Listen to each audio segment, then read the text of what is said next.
نبی صلی اللہ علیہ وسلم نے ارشاد فرمایا کہ جو دو چیزوں کی ضمانت دے گا تو میں اس کے لیے جنت کا ضامن ہوں، ما بین فخذیہ وما بین لحیتیہ، ایک شرمگاہ کی ضمانت اور ایک اپنی زبان کی ضمانت۔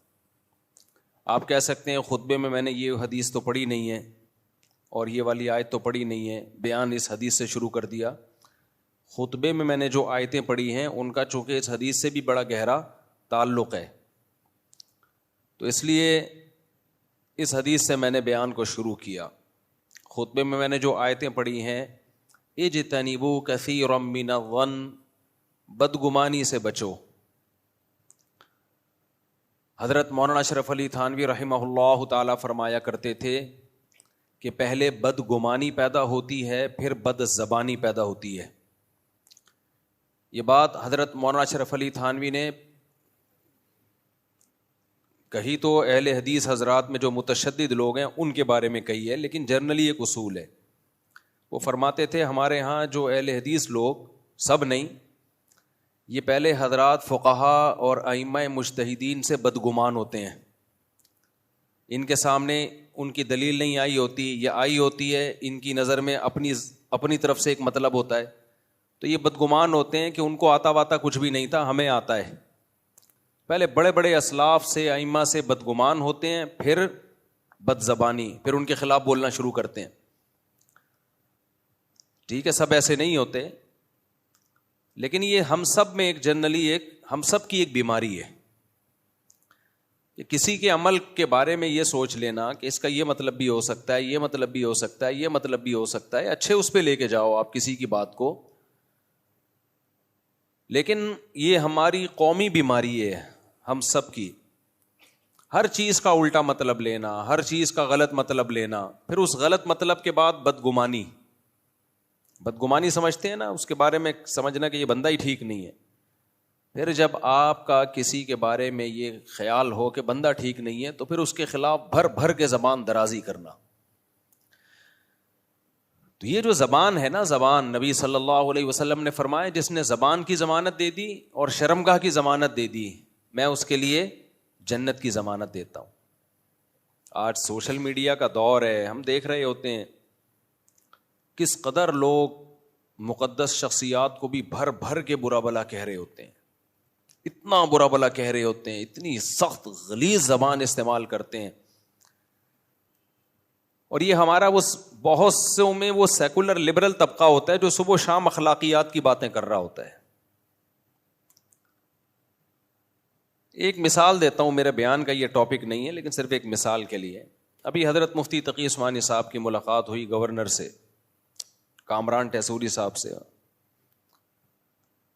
حضرت مفتی تقی صاحب نے کہہ دیا کہ یہ رات کو ان کا جو عمل ہے ایسے جیسے حضرت عمر راتوں کو رعایا کی خیال کیا کرتے تھے، انہوں نے سنت کو زندہ کیا ہے۔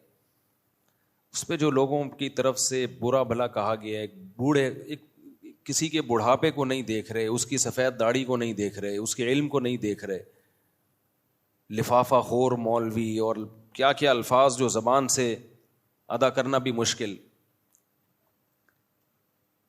بھائی اگر کسی نے کسی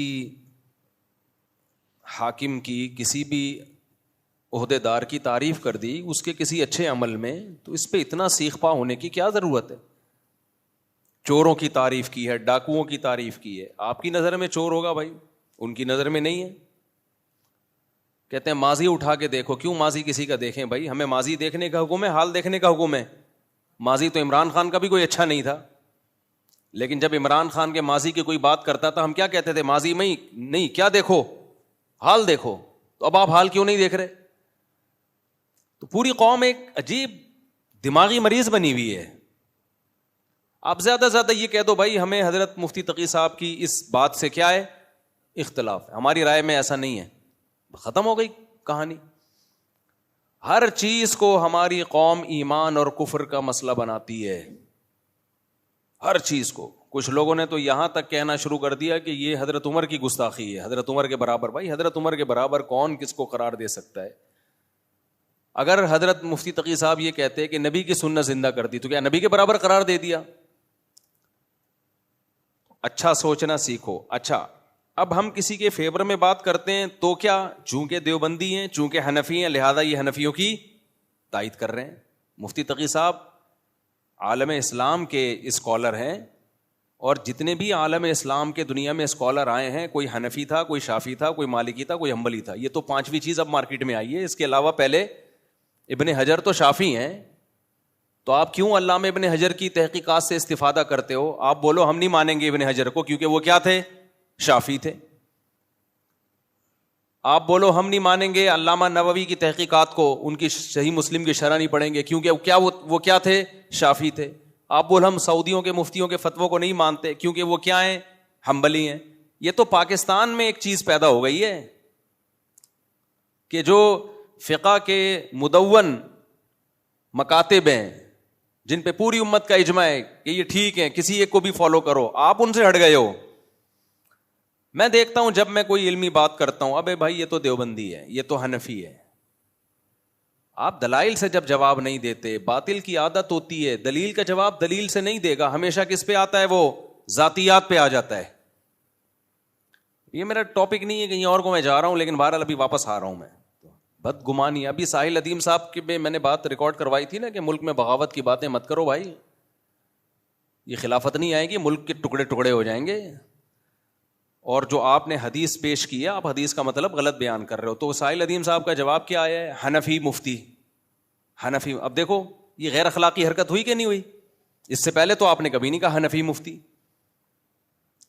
اب آپ پبلک کو بیوقوف بنانے کے لیے حنفیت کا لفظ میرے ساتھ لگا رہے ہو، یہ شو کرنے کے لیے کہ اسلام کی بات نہیں کر رہا، یہ کس کی بات کر رہے ہیں؟ حنفیت کی. اس سے انسان کا پھر امیج خراب ہوتا ہے کہ آپ علمی بات کا جواب علمی انداز میں دو. اور دیوبندی تو ہم اپنے نام کے ساتھ ویسے ہی نہیں لگاتے، ہمارے اکابر لگاتے ہی نہیں ہیں. جنہوں نے لگایا تو وہ ان کا ذاتی عمل ہے. دیوبندی تو کوئی مسلک تھوڑی ہے. اصل میں تو مکاتب فکر جو اہل سنت والجماعت کے ہیں وہ کتنے ہیں؟ وہ 4 ہیں، حنفی، مالکی، شافی، حنبلی. دیوبندی تو ہندوستان میں بریلویوں سے فرق کرنے کے لیے ان کو کہا جانے لگا. ڈاکٹر ذاکر نائک کے بیٹے سے میری ملاقات ہوئی، عالم بنے ہیں سعودی عرب میں. میں نے کہا آپ 4 فقہ میں سے کون سے فقہ میں آپ عالم بنے؟ انہوں نے کہا حنبلی. انہوں نے تو نہیں کہا کہ میں نہیں مانتا کسی کو. یہ ان کے بیٹے کی سے میری گپ شپ ہے. تو ان کے بیٹے سے میں نے پوچھا کیا؟ انہوں نے کہا میں فقہ حنبلی میں. وجہ اس کی ہے کہ نصاب جو ہے نا، نصاب علماء کا، وہ ان 4 کے علاوہ کسی اور میں ہے نہیں، وہ انہی میں ہے. جس کو بھی عالم بننا پڑتا ہے یا تو فقہ حنفی میں وہ اسپیشلسٹ بنے گا، یا فقہ شافعی میں، یا مالکیہ میں، یا حنبلی میں. شروع میں تو کامن سب چیزیں پڑھی جاتی ہیں، پھر اسپیشلسٹ جو بنا جاتا ہے وہ پھر ایک میں کمال پیدا کیا جاتا ہے. اور جو کہتا ہے میں 4 میں باکمال ہوں، اس کا مطلب کسی ایک میں بھی نہیں ہے. وہ یہ ایسے ہے جیسے کوئی آئی اسپیشلسٹ بھی ہے، کڈنی کا اسپیشلسٹ بھی ہے، اور ENT اسپیشلسٹ بھی ہے، شوگر اسپیشلسٹ بھی ہے. اس کا مطلب کہیں بھی نہیں ہے، کیونکہ ان میں اتنا پڑھنا پڑتا ہے، اتنا پڑھنا پڑتا ہے، اتنا زیادہ پڑھنا پڑتا ہے کہ اسپیشلائزیشن پھر ایک ہی میں جا کے کامل طریقے سے ہوتی ہے. پڑھتے سب ہیں، سب کو پڑھا جاتا ہے. تو ہماری جو قوم ہے نا، ہماری جو قوم ہے اس میں نیگیٹیوٹی، ہر وقت الٹی الٹی باتیں. تمہارے علماء کی دنیا میں قدر ہو رہی ہے، تمہاری نظر میں ان کی 2 ٹکے کی حیثیت نہیں ہے. دنیا والے پیاسے ہیں. آپ پاکستانی علماء کہیں بھی جائیں، تھوڑی قدر نہیں ہوتی، بہت زیادہ قدر ہوتی ہے، علمی لحاظ سے بھی، عملی لحاظ سے بھی. انڈیا اور پاکستان دونوں، بنگلہ دیش بھی اس میں شامل ہے. تو علمی لحاظ سے بھی قدر ہوتی ہے، عمل کے لحاظ سے بھی قدر ہوتی. کہتے ہیں ان کا فتویٰ بھی مستند ہوتا ہے. جو اہل حق علماء ہے، میں ان کی بات کر رہا ہوں، ہر ایک کی. میں قوالیوں والوں کی بات نہیں کر رہا کہ جو مزاروں پہ کرنٹ لگانے والے بابے اور قبروں پہ سجدہ کرنے والے بابے، ان کی بات نہیں کر رہا میں. لیکن ہماری سوچ، ہماری جو مینٹیلٹی ہے وہ بہت زیادہ گرتی جا رہی ہے. اخلاقیات تو ہے ہی نہیں. اختلاف کا مطلب سامنے والے کو اتنا نیچا دکھانا، بھائی تھوڑا بحث کرنا سیکھو. یہ چیزیں اسکولوں میں سکھانے کی ہیں. اعتدال بھی کوئی چیز ہوتی ہے. آپ اختلاف کرو، ہم نہیں کہتے کہ آپ کسی کی اندھی تقلید میں آ جاؤ. آپ کی ایک رائے ہے، آپ گورنر کو برا سمجھ رہے ہو، آپ بولو بھائی ہماری رائے میں یہ ٹھیک نہیں ہے، ختم ہو گئی بات. تو ایسا دیکھو جب انسان کی زبان خراب ہوتی ہے نا، میں نے بتایا کہ زبان خراب کب ہوتی ہے؟ سب سے پہلے بدگمانی. حضرت مفتی تقی عثمانی صاحب کا کامران ٹیسوری سے کچھ بھی لینا دینا نہیں ہے، 5 روپے بھی نہیں لیے ہوں گے انہوں نے. دوسری بات یہ کہ آپ کے پاس کرائٹیریا کیا ہے؟ کیا آپ نے یہ فرض کر لیا ہے کہ آپ کی مرضی کا اگر سیاستدان نہ جیتے الیکشن میں تو وہ لازمی غلطی ہوگا؟ یہ فرض کیوں کیا ہوا ہے آپ نے؟ اور سارے ہی غلط ہوں گے؟ کیا دنیا میں کوئی ایسا شعبہ ہے جس میں 100% لوگ غلط ہوں؟ ہے بھائی، ہم سے آپ دین کا علم سیکھو بھائی، اس میں ہماری رائے معتبر ہوگی. سیاسی چیزوں میں جتنی ہمیں جو تجزیہ ہے، جو ہم معلومات ہیں، اس کے حساب سے ہم بھی ایک رائے قائم کرتے ہیں، اور وہ رائے ہماری تبدیل بھی ہو سکتی ہے. میں تو ایک اصول اور ضابطہ بیان کر رہا ہوں کہ بھائی دشمن کی رائے کا اعتبار بولو نہیں ہوتا. آپ کا کسی سے جھگڑا چل رہا ہے پیسوں کا، تو کسی دوسرے نے آپ کے دشمن کے خلاف کیس کیا، اور جس نے کیس کیا اس نے آپ کو گواہی کے طور پہ پیش کر دیا کورٹ میں، تو آپ کا مخالف جرا کر سکتا ہے کہ یہ تو میرا دشمن ہے، یہ تو ویسے ہی میرے خلاف ہے. ساس گواہی دے رہی ہو بہو کے خلاف، مانی جائے گی؟ سوکن گواہی دے رہی ہو سوکن کے خلاف، مانی جائے گی؟ نہیں مانی جاتی. اسلام میں بہو ساس کے خلاف گواہی دے نہیں مانی جاتی. تو ہمارے ہاں مختلف قسم کے کرائٹیریا ہم لوگوں نے بنا لیے. بھائی کچھ پازیٹیوٹی پیدا کرو خدا کے لیے، ڈپریشن سے نکلو، کچھ اچھا سوچنا شروع کرو، اچھا سوچنا شروع کرو،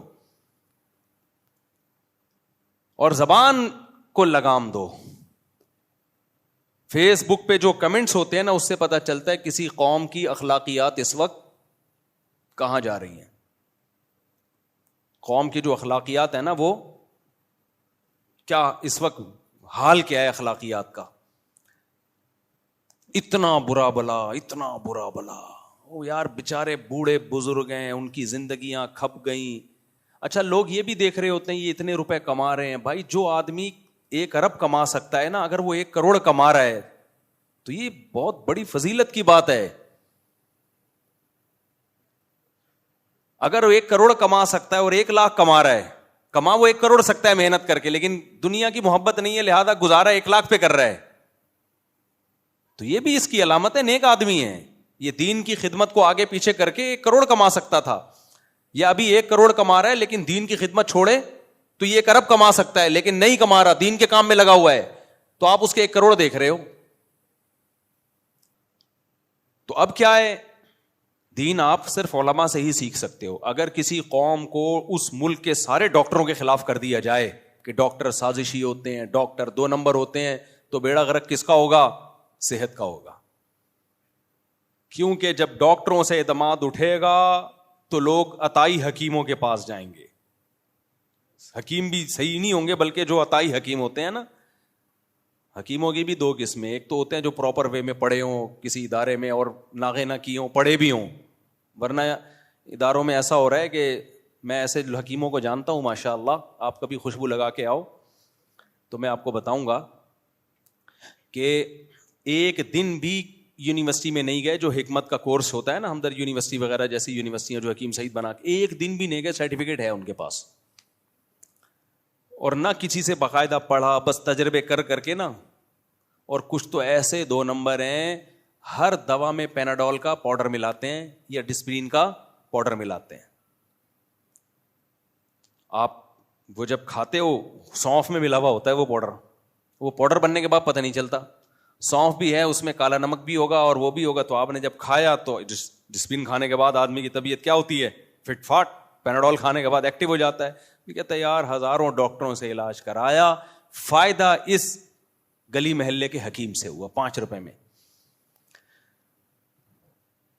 تو اگر آپ ریلائبل ڈاکٹروں کو کا یہ امیج دنیا کے سامنے لاؤ کہ یہ سب بکے ہوئے ہیں، سب 2 نمبر ہیں، سب بیوقوف بنا رہے ہیں، سب منجن بیچ رہے ہیں، تو ڈاکٹروں کا منجن کے بجائے پھر جاہلوں کا منجن بکے گا کہ نہیں بکے گا؟